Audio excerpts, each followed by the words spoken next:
और हॉकी खेलना एक बड़ी इज्जत और शोहरत की बात होती थी। छोटे थे तो लकड़ी वगैरह से खेलते थे, खेलोगे कूदोगे बनेगे खराब और पढ़ोगे लिखोगे बनोगे नवाब। लेकिन इतनी डांट पड़ी थी कि हॉकी से वो हो गया था और मैं उस उबेदुल्ला में नहीं खेल पाया। किनारे से कोई 15 मीटर दूर ले जाके उन्होंने छोड़ा, कहना अब तुम मरो या जियोगे। और कहीं 2 रुपए का नोट देते, 2 रुपए इतनी बड़ी बात होती थी। एक क्वेश्चन किया बस, वो पूरी जिंदगी मेरी इस क्वेश्चन पे है, दामोदर से अच्छा कौन इंटरव्यू ले पा रहा है, स्पोर्ट्स में कौन जान रहा है ये।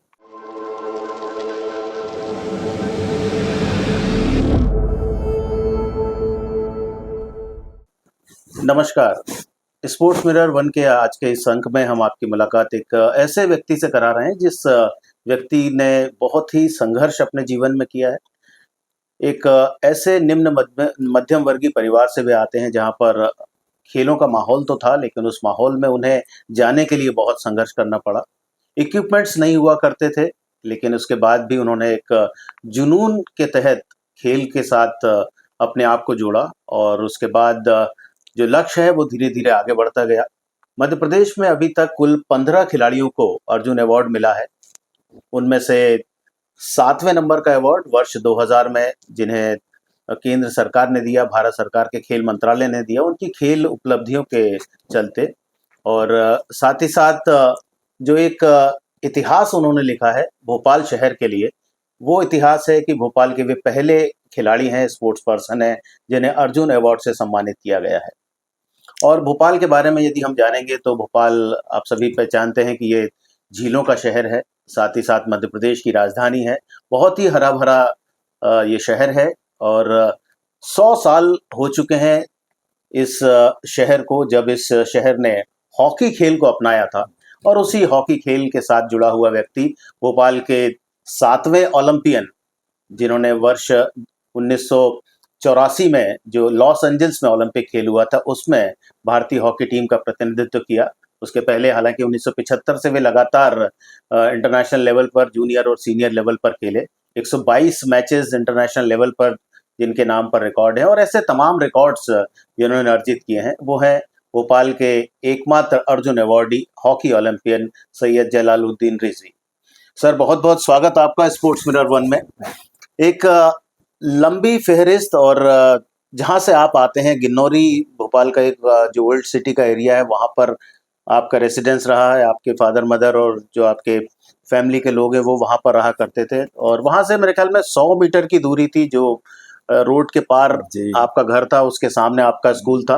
और वो स्कूल भी भोपाल के इतिहास में बहुत नाम रखता है। डॉक्टर शंकर दयाल शर्मा जी उस स्कूल के स्टूडेंट रहे। उनके अलावा नवाब हमीदुल्लाह साहब वहाँ पढ़े। उनके अलावा अजीज कुरैशी साहब जो गवर्नर रहे भोपाल के, उसके अलावा एक और गवर्नर श्रीवास्तव जी, और ऐसे तमाम लोग रहे। उसके बीच से एक हॉकी का सितारा निकला जिसने ओलंपिक खेल तो अचीव किया है, साथ साथ वर्ल्ड 11 की टीम में अपना नाम शुमार किया और अर्जुन अवार्ड तक पहुंचे। तो शुरुआत से हम जानना चाहेंगे कि उस खेल का और उस स्कूल का जो आपका एक रिश्ता रहा है वो कैसा रहा है? बहुत शुक्रिया दामोदर। और वो जो यादें हैं जी, शहर तो हॉकी का था जैसे आपने फरमाया जी, और कोई चीज खेल, कोई और खेल जानते ही नहीं थे यहाँ बच्चे कि कुछ और भी स्पोर्ट्स होता है हमारे बचपन में। तो घर में या घर से बाहर जो भी नजरें पड़ी तो वो हॉकी पे ही पड़ी जी। और हॉकी खेलना एक बड़ी इज्जत और शोहरत की बात होती थी क्योंकि यहाँ नवाब को शौक था, नवाबी हुकूमतें थी, वो काफी दिन तक वो चलता रहा सिलसिला। और तो होश संभाला, चलना सीखे होंगे तो हॉकी पकड़ी। जी, घर में हमारे बड़े भाई, हम 3 भाई थे, अब कोई नहीं रहा, मैं अकेला ही हूँ। तो बड़े भाई हमारे हमसे 10 साल बड़े थे, जो बड़े वाले थे, उनसे बीच वाले हमसे 3 साढ़े 3 साल बड़े थे। वो हमारे दोस्तों की तरह थे, हमसे जो बड़े थे। तो वो बड़े वाले बहुत अच्छी हॉकी खेलते थे और वो हॉकी लाते थे नई, तो हम लोग ललचाते थे, हमको ललचाहट आती थी स्कूल में कि भाई देखिए नई हॉकी लेके आया। हम लोगों को हॉकी थी नहीं, छोटे थे तो लकड़ी वगैरह से खेलते थे। घर से बहुत इजाजत नहीं थी, इनकरेजिंग नहीं था कि आप जाइए और खेलिए, क्योंकि माहौल तो वही था पुराना जमाने की जो कहावत है, खेलोगे कूदोगे बनेगे खराब और पढ़ोगे लिखोगे बनोगे नवाब। तो इस पैटर्न पे सब लोग थे। लेकिन हमारे चचा जो थे वो लोग भोपाल वांडर्स से, और एक चचा हमारे इंटरनेशनल प्लेयर थे, तो वो थोड़ा तो था माहौल। और एमए सिटी में थे, वो फिजिकल डायरेक्टर भी थे कमरुद्दीन साहब। तो एक बार हमने उनसे हॉकी मांग ली तो उन्होंने बहुत डांटा हमको। अच्छा अच्छा। हाँ वो गुंडे खेलते हैं, वो बात ये और ये, और वो पढ़ाई लिखाई करो और ये सब, जबकि वे खुद जबकि खुद बहुत अच्छे प्लेयर थे, वो अंदर से खेलते थे। जी जी। लेकिन अब वो फ्रस्ट्रेशन था लोगों का, जी। पुराने लोगों का, क्योंकि उन्होंने इतना नाम कमाया, इतनी मेहनत की, लेकिन वो उनको वो मकाम नहीं मिल पाया जो होता था। हमारे यहाँ कोई स्पोर्ट्स की जगहें नहीं थी, जो कि अगर आप आज भी देखेंगे तो नौकरियों में ये इतना पास होगा तो ये मिलेगा, और ये स्पोर्ट्स की क्राइटेरिया में कोई आदमी अच्छी जगहों में नहीं आ पाता। तो वो फ्रस्ट्रेशन था, वो अलग सब्जेक्ट है।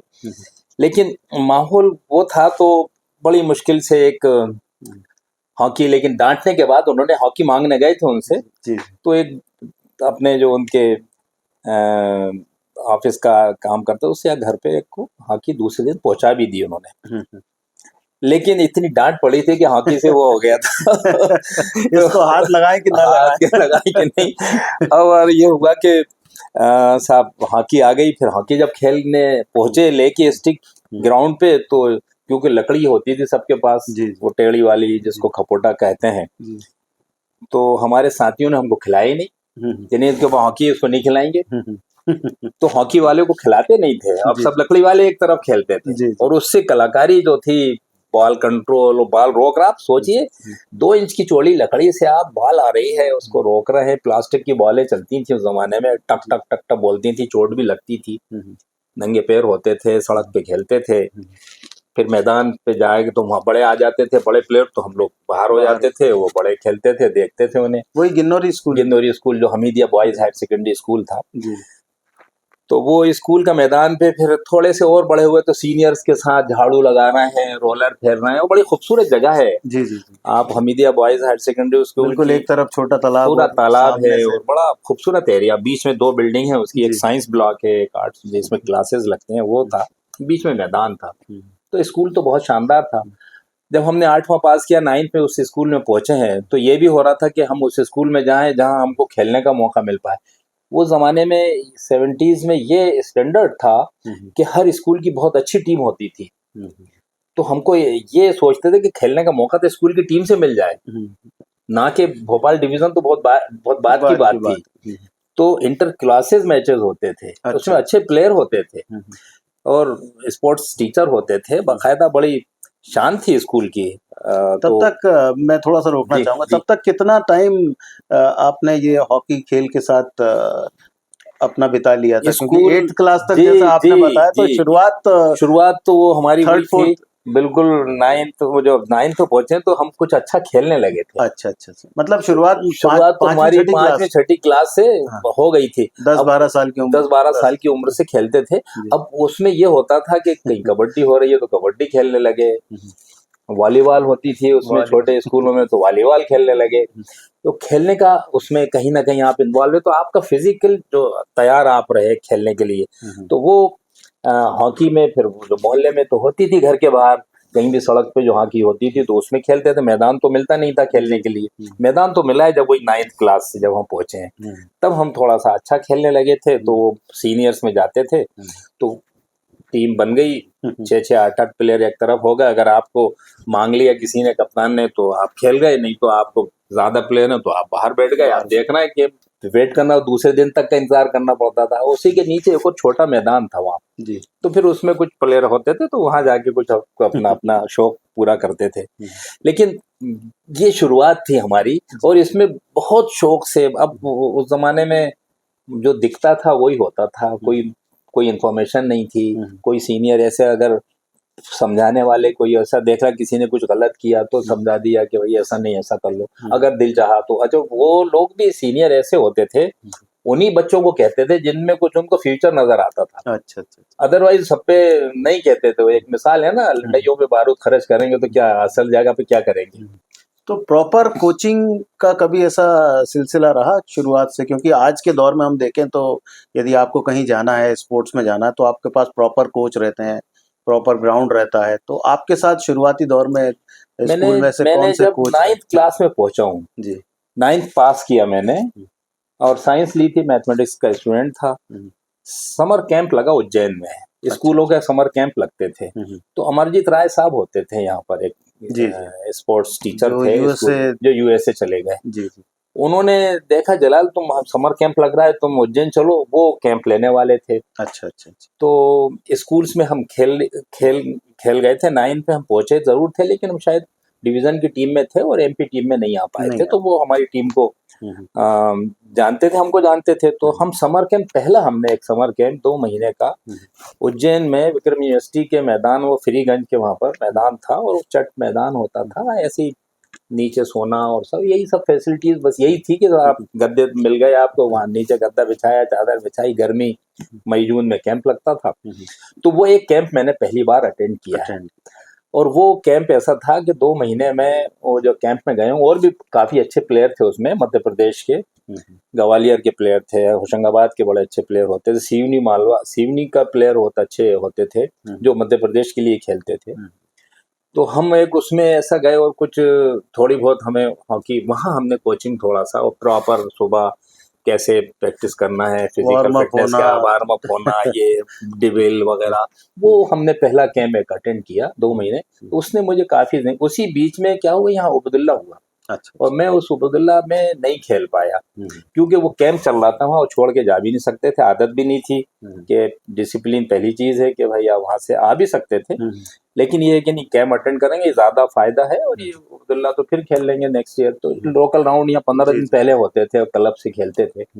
तो वो मेरा एक कोचिंग कैंप का, वो अमरजीत राय साहब ने, मतलब उस कोच ने मुझे बताया कि मैं कौन सी डॉज करता हूँ, मुझे नहीं मालूम था। और बहुत बाद में भी ना, मैं प्लेयर के सामने बॉल फेंक देता था, तो वो डिफेंडर ये सोचता था कि ये बॉल इससे आउट ऑफ रीच है। अच्छा, अच्छा। मैं उसको खींच लेता था, वो मेरी रीच में होती थी, उसकी स्टिक जल जाती थी, फिर मैं डाल के उसके पैर में से निकल जाता था। ये मेरी एक डॉज थी। बहुत, तो मैं बहुत कलाकार आदमी, बहुत स्पीड जरूर थी मेरी, फिजिकली मेहनत करता था, 1-1.5 घंटा स्विमिंग करता था हमेशा। कोई घर के वहाँ जो Hamidia boys higher secondary school था, उसके पास में ही एक अखाड़ा भी था। तो किसी ने कहा कि रिस्टों में बहुत ताकत होना चाहिए, तो अखाड़ा में चले गए, तो गोदते थे उसको, बड़ा भारी 10-15 किलो का फावड़ा होता था। तो ये सब किस्म की हमने कही, लेकिन कोई सिस्टमेटिक नहीं था। बस ये मालूम होता था कि ये खाने से कुछ ताकत आती है, तो चने भिगो देते थे, चने खा लेते थे, वही पॉसिबल था। तो बादाम पिस्ते तो देखे नहीं, बहुत बाद में देखे। सेब में आते थे तो लोग सोचते थे कि ये कोई बीमार हो गया इनके यहाँ, सेब खा रहा है। तो ये ऐसी चीजें थी जो थी नहीं। और तो वही उसी तरीके से फिर किसी ने कहा कि यार स्विमिंग करने से स्टेमिना बनता है, तो वहीं तालाब में स्विमिंग करते थे कुछ लड़के और हमारे साथी होते थे, तो 1-8 घंटा हम स्विमिंग करते थे। तो उसमें सबसे जो खुशी और समझ की बात जो मैं सोचता हूँ आज, एक तो शौक बहुत था जी, दूसरा घर नजदीक था, स्कूल और घर की बहुत दूरियां नहीं थी, और एक छोटा मैदान था जिसमें 6 साइड हम लोग खेलते थे। ये फैसिलिटीज बड़ी बात थी जो आज लोगों को नहीं मिल पा रही है। ये फैसिलिटीज ने हमको आगे पहुंचा दिया, क्योंकि 5 मिनट में दौड़े तो घर चले गए, 5 मिनट में आए तो स्कूल चले गए। आज की तरह बच्चे 1-1 घंटा बसों में बैठते हैं, खेल के टाइम नहीं है, पढ़ाई का कंपटीशन हो गया है कि नंबर लादा, नंबर तो कोई चीज ही नहीं है। आदमी का ओवरऑल डेवलपमेंट जो होता है वो है जो आज बच्चे समझ रहे हैं इस बात को, ओवरऑल डेवलपमेंट होना चाहिए। तो ओवरऑल डेवलपमेंट, खेल बहुत ऐसी चीज है जिसमें आपका ओवरऑल डेवलपमेंट होता है। तो उसने हमको हमें आगे चले गए, और वो वाली जो थी, वो स्कूल जो हमारा स्कूल में इनकरेजिंग थी, जब हम स्कूल खेले तो अलग से बुला के गोल्ड डाल के आते थे, मध्य प्रदेश जीत गया भाई। पहले भोपाल जीतता था मध्य प्रदेश में, उसके बाद फिर मध्य प्रदेश इंडिया नेशनल होता था तो मध्य प्रदेश जीत के आया। तो असेंबली में आपको खड़ा करके ऑनर हो रहा है, आप गोल्ड बढ़ाने हुए। तो उसने बस हमको आगे बढ़ाया और शौक बढ़ता गया।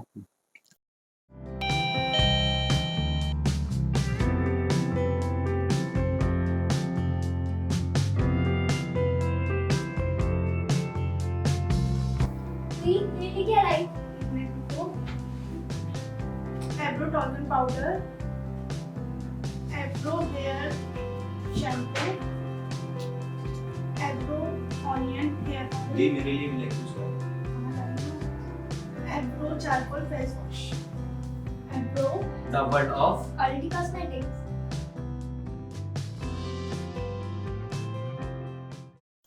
तो एक छोटा सा बच्चा जिसने अपने चाचा की स्टिक से खेलना शुरू किया, हालांकि उसके पहले जो उनके पास जो भी इक्विपमेंट था हॉकी का, उस स्टिक से खेलना शुरू किया। उसके बाद सफ़र आगे बढ़ता गया और जैसा इस शहर के बारे में कहा जाता है कि ये हॉकी की नर्सरी है और साथ ही साथ झीलों का शहर है, तो झीलों के शहर का दोहन किस तरह से किया जाता है वो सर ने बताया कि जो तालाब था, स्टेमिना बढ़ाने के लिए तालाब से में स्विमिंग किया करते थे 1-1 2-2 घंटे। उसका कोई ऐसा जो फर्क पड़ा आपके लाइफ में या स्पोर्ट्स में कि पानी में तैरकर आप स्टेमिना बढ़ा सकते हैं, तो वो किसने कहा और कैसे फिर आपने कितना कितना टाइम? शुरुआत तो ये थी, घर में हमारे वालिद बड़े मजबूत फिजिकली, और वो बच्चों को ये देखते थे कि घर में तुम्हें मजबूती के काम, मजबूती की बात करना है, खौफ नहीं होना चाहिए। जैसे कभी सामान घर के लेने जाते थे, रात में कहीं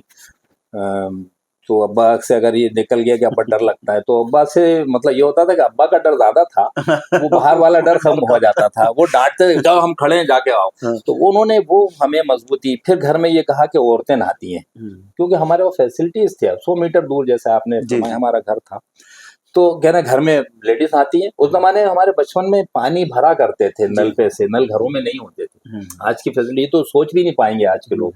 बाहर से भर के लाते थे, तो पानी भर रहे हैं, टंकियां भरी जा रही हैं, उसमें फिर नहाना धोना, घर के कपड़े धुलना। तो वो कहते थे औरतें आती हैं, मर्द सब तालाब पे जाते हैं, तो घर में नहीं नहाने देते थे। खुद भी ले जाते थे साथ, छोटे थे, 5वें 6ठे में पढ़ते होंगे, 5वें 4थे 5वें तालाब ले जाते थे साथ। तो तालाब में मजा आता था, बड़ा खूबसूरत तालाब होता था वो, छोटा तालाब, बहुत साफ सुथरा, बड़ा अच्छा खूबसूरत जगह थी। तो उसमें हम जाके, तो वो हमारा जो डर था वो निकला, और उसमें स्विमिंग करना भी उन्होंने सिखाया। हम 3-4 बार डूब भी गए थे, तो उन्होंने फिर एक दिन देखा कि ये तो तुम बार बार डूब रहे हो, तुम्हें स्विमिंग अभी तक नहीं याद हुई। तो फिर ले गए वो किनारे से कोई 15 मीटर दूर ले जाके उन्होंने छोड़ा, कहना अब तुम मरो या जियोगे, और अब किनारे पर खुद पहुंच जाओ। उस बात में उससे ये हुआ कि अब आपने को बचाना है कैसे भी। अब बाप ने छोड़ा है, मोहब्बत तो करते थे, लेकिन स्विमिंग का तरीका यही है सर। फिर हाथ पैर चलाए, पानी पिया, आंखें लाल हो गई, कितना पानी पी गए होंगे, किनारे पे लग गए। लेकिन उस दिन से स्विमिंग याद गई। उसका फर्क जैसा आपने बताया, ये स्विमिंग हमने रेगुलर फिर शुरू किया। 1 घंटा हम स्विमिंग करते थे। फिर हमीदिया स्कूल से फिर हमीदिया कॉलेज चले गए, जो अब MLB कॉलेज है। वो बड़ा मैदान होता था, पूरे 11-11 प्लेयर खेलते थे। जैसे जैसे आगे बढ़े, तो वहां से वापस जब हम आते थे, सुबह जब प्रैक्टिस करते थे, शाम को अलग होता था, सुबह जब हम प्रैक्टिस करके आते थे, तो वो कमला पार्क पे हमारे साथ फिरोज होते थे और भी प्लेयर होते थे। हम लोग कपड़े उतारे वो तालाब में कूद जाते थे। हम ना बिल्कुल 1 घंटा स्विमिंग, जैसे करबला पंप तक बीच में जाते थे और बीच से वापस आ जाते थे। उसका फायदा ये हुआ स्विमिंग का कि हम जब भी कैंप में, हमको कई मरतबा लास्ट मोमेंट पे भी बुलाया है इंडिया कैंपों में। तो हम जब गए और हमारा फिजिकल फिटनेस जब हुआ, तो हम जो वो 40 दिन से या 15 दिन से जो लोग कैंप अटेंड करते थे, उनसे फिजिकल फिटनेस में हमारा ज्यादा ही अच्छा आता था। इंडोरेंस में खासतौर से होता है कि आपको दौड़ाया फुल स्पीड में, वो फिर आपकी बीट देखना है कि आप कितनी देर में नॉर्मल होना है। वो इम्पोर्टेंट बात होती है कि आपने 100 मीटर मारा पूरा, और उसके बाद नॉर्मल आप कितनी देर में हो रहे हैं, आपकी हार्ट बीटिंग। तो वो उसमें हम काफी, स्विमिंग की वजह से हम लोग उसमें अच्छा हो जाता था, हमारा अच्छा होता था। स्पीड तो थी, हमारा गेम डिपेंड ही था स्पीड पे हम लोग। तो वो स्विमिंग से बहुत ज्यादा फायदा हुआ। फिजिकल फिटनेस में हमें कोई बहुत ज्यादा जोर देना नहीं पड़ा, वो अपने आप में नेचुरल उसमें हम लोग होते गए। ये हुआ। सर ये तो बात हुई किस तरह से फिटनेस की, किस तरह से शुरुआत हुई, और अमरजीत राय सर आपके पहले कोच हम कह सकते हैं कि उन्होंने बताया कि क्या प्रॉपर ट्रेनिंग है, कैसे वार्म अप होना है, किस तरह से मैच खेलना है, कैसे कूल डाउन, वो सब चीज़ें आपने सीखी। उसके बाद जो सिलसिला आगे बढ़ा और एक बार या कई बार हमने आपसे बात भी की है, तो जी आपकी वालिदा का बहुत बड़ा रोल रहा, क्योंकि दो भाई जो खेलते थे आपसे बड़े, वो मतलब एक लेवल पर जाकर जी रुक गए। जी फिर छोटा लड़का जो सबसे छोटा है और सबसे लाडला भी रहता है, और बहुत से काम भी उसे करने पड़ते हैं, क्योंकि जी जो बड़े भाई वो एक तरह से फादर की तरह होते हैं, कि बिल्कुल कुछ काम उन्हें बोला तो वो पास करते हैं ये सही करना, बात तो है वो सब भी आपको करना पड़ता था। तो भोपाल में ऐसा कौन सा क्लब था जिसकी तरफ से आपने शुरुआती दौर में खेलना शुरू किया? हमारे साथी जो थे वो शेर क्लब था, ये असलम शेर साहब का एक खानदान था, जो जी जी। अहमद शेर साहब और इनके और भाई थे। तो हम्म वो हमारे साथ क्लास फेलो भी थे, फ़हीम थे और वसीम थे, हम्म। फिरोज खान, ये लोग सारे। तो एक शेर क्लब था जो अब्दुल्ला में पार्टिसिपेट करता पार्टिसिपेट था, वो कर। मोहल्ले का ही था। तो अच्छा हम अच्छा, लोग शेर गिन्नौरी, क्लब तब तक गिन्नौरी में गिन्नौरी रहा के ही थे करते बच्चे, जी। पर गिन्नौरी में रहते थे। हाँ। तो एक तो शेर क्लब की एंट्री, और एंट्री हम लोग जाके खेलते थे साथ सब लोग, हम्म, और 2 रुपये देते थे उसमें। 2 रुपए अच्छा में जाके हमीदिया जो पार्टिसिपेंट होते थे हाँ। उनको पास मिलता था उबैदुल्ला देखने का। अच्छा अच्छा, तो पूरी जो टीम को? पूरी टीम को हाँ। एक मतलब एक यदि एक आपने पार्टिसिपेट करना है, पहले शेर क्लब ने एंट्री की, जी जी फिर आपको 2 रुपए देने पड़ेंगे टीम को, कि आपको मैच देखने एक एक पर हेड पे आता था 2 रुपये अच्छा अच्छा का है, आता था हिस्सा, जो ये एंट्री फीस जमा करते अच्छा, थे। एंट्री फीस और एंट्री फीस में वो 2 रुपए का पास हमको, फिर ये वो देते दो थे। रुपए में वो पास मिलता था, जो उसमें पूरी महीने भर की डेट होती थी, वो पंच होता था। तो पूरा उबैदुल्ला देखते थे उसमें। अच्छा तो बाहर की टीमें आती थी और बड़ा क्रेज था, रेलवे लाइन उधर से निकली थी, वो एक शौक होता था कि उबैदुल्ला देखना है, तो क्लब से खेलना भी जरूरी है और अपना खेल भी देखना। वैशबाग में अपने में जाने में ऐसा लगता था कि बहुत फख्र की बात है, बड़े प्लेयर हो बड़े प्लेयर हो गए, क्योंकि मिट्टी के मैदान थे सब, जी। गिरास वहीं था उबैदुल्ला में। तो वो एक बड़ा प्लेयर होता था, यानी सॉक्स पहनना, जूता पहनना, उस तरीके के फुल किट में जाना अपने आप में एक बड़ी बात होती थी, बड़े शौक के साथ पहनते थे। आजकल तो बच्चों के पास दुनिया भर की फॉरेन की चीज़ें पहन रहे हैं, और सब चीज़ें इनिशियल लेवल पे। हम लोगों के पास फैसिलिटीज उतनी नहीं थी, लेकिन वो सब में इनकरेजिंग बहुत था और खुशियाँ बहुत थी, और वो सब करके खुशी मिलती थी। तो वो पास हमको लेने के लिए क्लब से खेलना जरूरी होता था, क्योंकि आप बार बार आपको 8 आने का टिकट लेना या 4 आने का लेके सामने वाली गैलरी में जाना, वो नामुमकिन बात होता था प्लेयरों को। और मतलब फ्री एंट्री नहीं थी किसी की भी। अच्छा वो जब तक आप क्लब से, 65 क्लब थे मेरे ख्याल से, शहर का शहर ही उसमें सभी खेलते थे।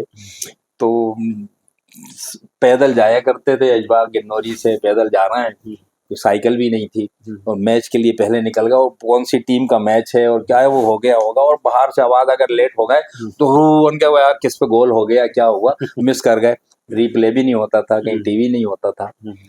तो वो एक जो माहौल था उसने बहुत ज्यादा इनकरेजिंग और शौक बढ़ाता गया, शौक बढ़ता गया। फिर छोटे छोटे टूर्नामेंट थे भोपाल में, मोहल्ले में बहुत टूर्नामेंट होते थे। हमीदिया पे ही होता था एक टूर्नामेंट, बाल विहार पे होता था, कई जगहें जो आज बड़ी बड़ी बिल्डिंगें बन गई, सही स्कूल पे होता था, सारे मैदानों पे टूर्नामेंट होते थे। फिर वहां पर 6 साइड या 7 साइड, फिर स्टैंडर्ड थे हॉकी के, अच्छा, कोई 5 फीट 10 इंच की हाइट हो तो निशान लगा दिया, उसमें जो आएगा वही वही खेलेगा, खेले। और नेशनल प्लेयर नहीं होगा इसमें।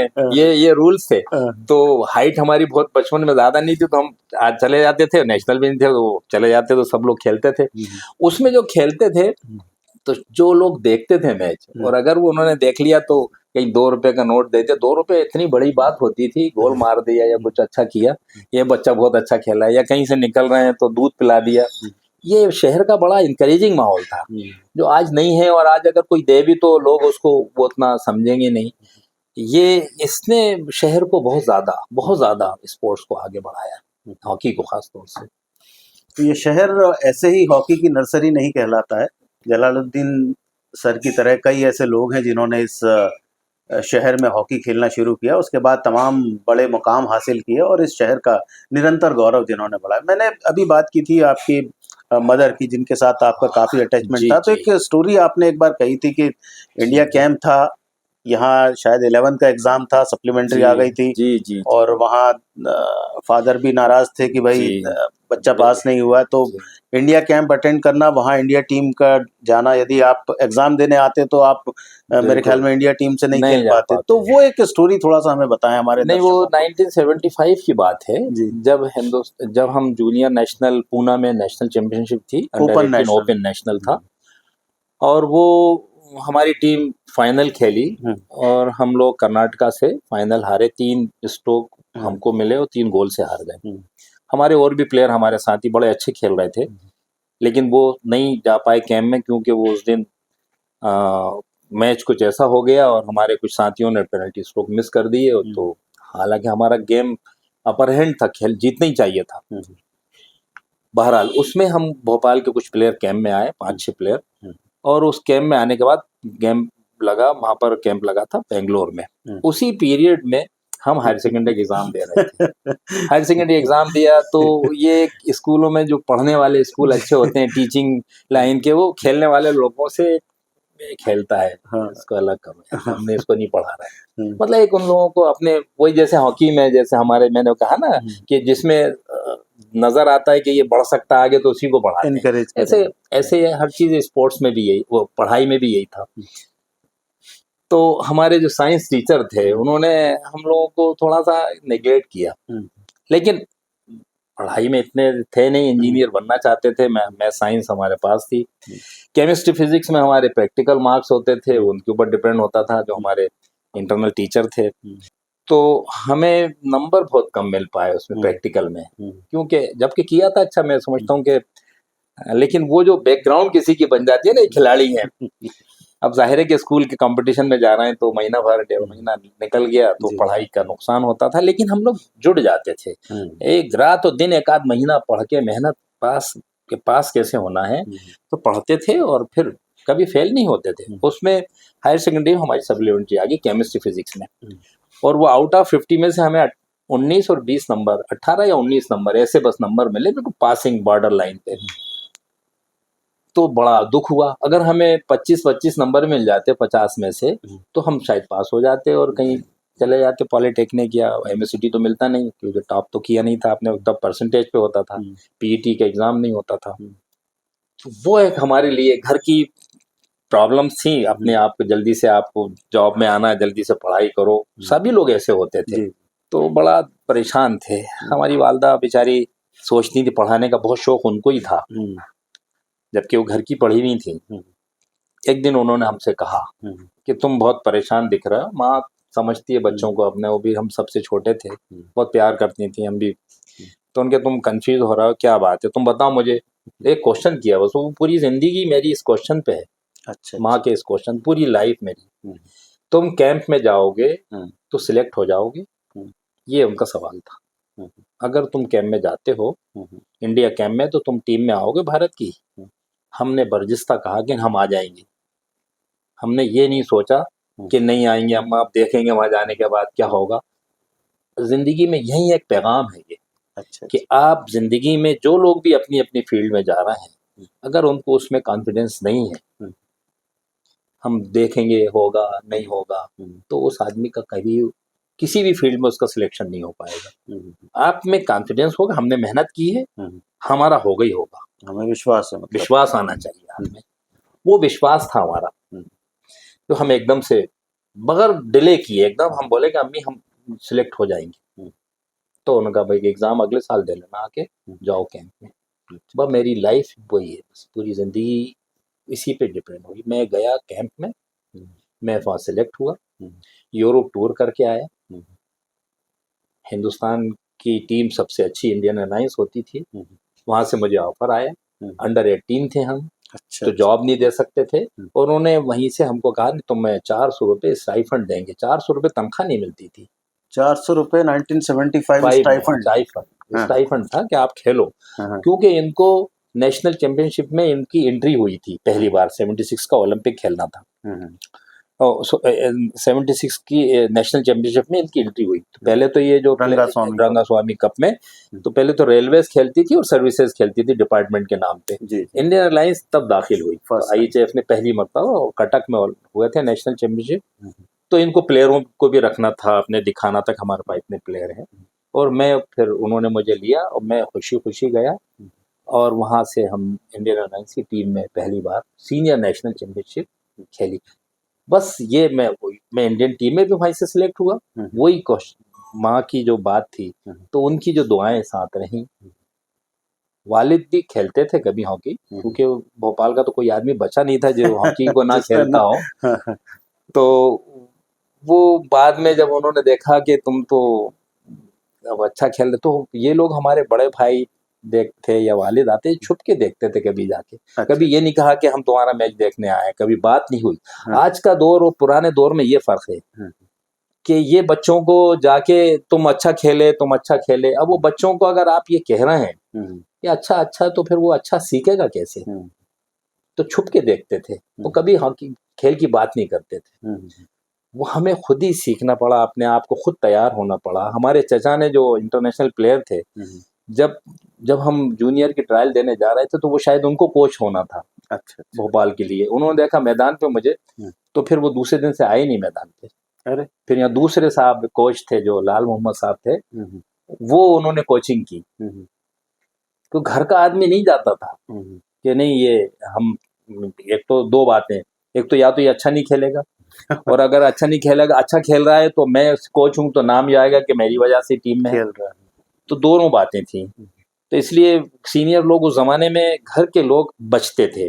मैंने अपने बच्चों को खेलने से नहीं रोका, लेकिन कभी मैदान पे नहीं गए। कई तक बच्चों को मालूम ही नहीं था किसी लोगों को कि मेरे बच्चे हैं जो खेलते हैं, स्पोर्ट्स में थे, फुटबॉल खेलते थे, क्रिकेट खेलते हैं, हॉकी में जाते थे। तो खुद खेलो, जब आप खुद करेंगे तो आप में ताकत आएगी। जहाँ बाप का नाम या किसी घर के लोगों का नाम लगेगा तो आप कमजोर हो गए। तो ये एक बात थी। तो उसमें हम माँ का ये जो डिसीजन था, बस इसने पूरी लाइफ में, मेरी पूरी जिंदगी वही, उसी क्वेश्चन पे, उन्हीं की दुआओं पे, जो मैं कुछ भी हूँ, ये सब वही है। पीछे मुड़ के फिर नहीं देखा। शहर से बाहर हो और रिलेटिव के यहाँ पैकेट भेजना है, ड्रॉप जोन है ना। शहर में कहीं से भी अपना पैकेज पिक या ड्रॉप करवाएं। ड्रॉप जोन है ना। Drop zone.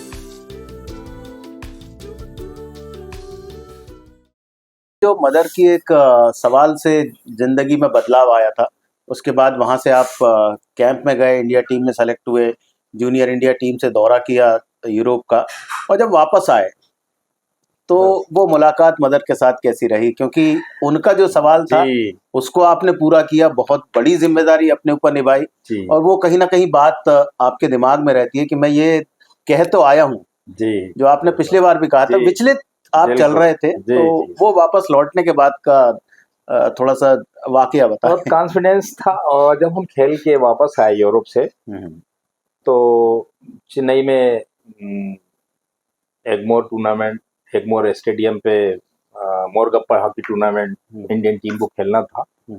तो हमारी टीम को वहाँ टूर्नामेंट खेला हमने। अब हमारा जो सफर था, कभी घर से इतनी दूर, 45 दिन का कैंप, फिर आपका 1 महीने का टूर यूरोप का, वहां से आने के बाद 15 दिन फिर आप एक टूर्नामेंट में, यानी 45 90 दिन हो गए। 90 दिन हो गए। 90 दिन 3 महीने घर से बाहर, और जाहिर है कि इंडिया का ब्लेजर मिला, इंडिया कलर मिला आपको, वो खुशी जो आपका टारगेट था, माँ की उम्मीदों को पूरा किया। तो जल्दी से पेरेंट्स से मिलने की ख्वाहिश थी कि भोपाल आए और शहर में। सर थोड़ा सा मैं रोकना चाहूंगा कि 90 दिन दूर थे उस टाइम, ये सेलफोन और ये वाली बातें बहुत दूर रहती थी, तो उस 3 महीने में कोई कांटेक्ट हुआ था उस टाइम घर वालों से? कोई कांटेक्ट नहीं, कोई टेलीफोन भी नहीं था घर में। जी जी, कुछ भी नहीं, खत के जरिए पोस्ट कार्ड लिख दिया जाता था कि हम यहाँ पहुंच गए हैं, अच्छा, कैंप अटेंड कर रहे हैं, सुबह प्रैक्टिस होती है, कंटीरवा स्टेडियम में हम हैं, यहाँ पर सुबह मैदान है, यहाँ नायडू साहब कोच हैं, ये 2 घंटे 3 घंटे सुबह की प्रैक्टिस, ये भी शाम को एक इन्फॉर्मेशन ये हम लोग करा। बस जवाब में कभी आ गया तो ठीक है, नहीं तो जवाब भी नहीं आता था। तो बहुत ज्यादा कांटेक्ट नहीं था, लेकिन मोहब्बतें उतनी ज्यादा। आज कांटेक्ट बहुत ज्यादा है, लेकिन बहुत मोहब्बतें उतनी, आप सभी जानते हैं इस बात को, मोहब्बतें उतनी नहीं है। तो शहर से लगाओ, अपने घर से लगाओ, अपने पेरेंट्स से लगाओ, वो तो था एक। और जब हम लोग कैंप में कैलेंडर टांग देते थे, उसमें रोज सुबह की प्रैक्टिस आके थक के आते थे खूब जम के, क्योंकि इतनी जाहिर है कि उतनी मेहनत हम लोग यहाँ रेगुलर नहीं करते जितनी कैंप में करते थे। वहाँ आप दूसरा करा रहा है, आपको कोच करा रहा है, तो मेहनत का फर्क तो था। तो तारीख फौरन काटते कि आज का दिन निकल गया, शाम को तो हॉकी खेलना है, वो कोई प्रॉब्लम नहीं, उसमें नहीं थकते थे। तो ये तो थी बात, हम्म। और कांटेक्ट भी नहीं था कुछ, और लेकिन यादें थी। और तो फिर जब वहाँ से यूरोप गए, बेंगलोर से बाई एयर दिल्ली पहुंचे, दिल्ली से फ्लाइट थी, 5 स्टार होटल में, वहाँ अशोका होटल थी, उसमें हम लोग रुके। ये सारी चीज़ें नई थी, हवाई जहाज़ नया था हमारे लिए। वहाँ से फिर यूरोप टूर पे गए। ये सारी चीज़ें जो इज्जत, तो फिर किट मिलना इंडियन टीम का, colour blue, light blue and dark blue, उस पर आई शेप का मोनू बना हुआ, ये सब ख्वाब थे हमारे लिए। ये सब चीज़ें पूरी हो रही थी हमारी, तो अंदर से खुशियाँ थी बहुत ज़्यादा। और फिर वहाँ से गए, और वहाँ पर लोग आपको, क्योंकि हमारी टीम उस वक्त हिंदुस्तान की वर्ल्ड कप जीती हुई टीम थी, हिंदुस्तान की हॉकी यूरोप में बहुत फेमस थी। तो जिस एयरपोर्ट पे उतरते थे, जिस शहर में जाते थे टेस्ट मैच खेलने जूनियर का, तो वो बड़ी इज्जत थी। 100-200 लोग हर जगह आपके वेलकम के लिए खड़े हुए हैं, आपको खेल की आपकी अलग से फिल्में बना रहे हैं, क्या करते हैं इंडियन, क्या कर रहे हैं ये कलाकारी, ये अलग अलग किस्म की इस तरीके की जो इज्जत आपको मिल रही थी, ये बड़ा इंकरेजिंग था। बस वहाँ से आने के बाद जब घर पे जब वो मद्रास से जब हमको लौटे हैं मोरगप्पा खेल के, तो ट्रेन का सफर था। अब बस नागपुर के बाद से नींद नहीं हम लोग नींद नहीं आ रही, दरवाजे पे खड़े हो गए। अच्छा अच्छा। हम तीनों प्लेयर थे, मोहम्मद यूसुफ थे हमारे साथ, मुमताज मलिक साहब थे, हम 3 प्लेयर इंडियन टीम से खेल के लौट रहे थे।